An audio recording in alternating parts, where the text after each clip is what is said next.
మీ జీవితాల్లో ఏ విషయంలో నిరుత్సాహపడుతున్నారు?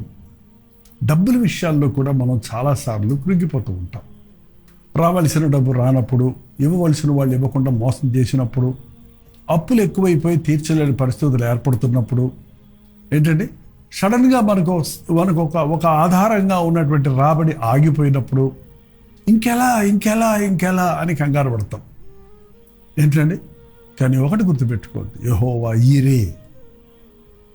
మనుషులు మర్చిపోవచ్చు కానీ దేవుడు విడువడు. కెరీతు వాగు దగ్గర పొద్దున్నే సాయంత్రం కాకులు రొట్టె మాంసం తెచ్చిస్తున్నాయి. చక్కటి ఆ కెరీతు వాగులోని నీటిని త్రాగుతూ ఉన్నాడు ఏలియా.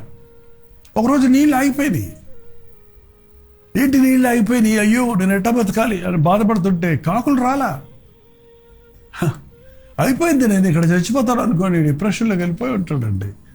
కానీ ఇంతలోకి దేవుడిని అడిగితే దేవుడి వాక్యం చెప్పింది, వేచెల్లు నీకు ఇంకొక ఏర్పాటు చేశాను.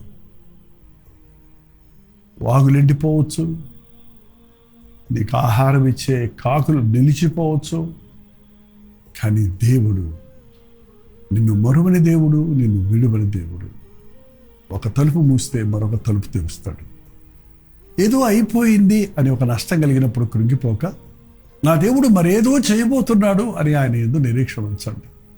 అయ్యయ్యో ఇది పోయిందే అని బాధపడక, అబ్బా నా దేవుడు దీనికంటే మంచిది నాకు ఇస్తాడు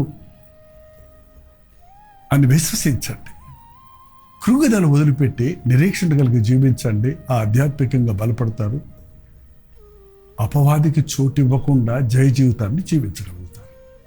కృంగిన వేళలలో, మనం బలహీనులుగా ఉన్న సమయాలలో అపవాది మనల్ని శోధించి పడగొట్టడానికి, పాడు చేసి తన మందలో కలుపుకోవడానికి ఆశపడుతుంటాడు.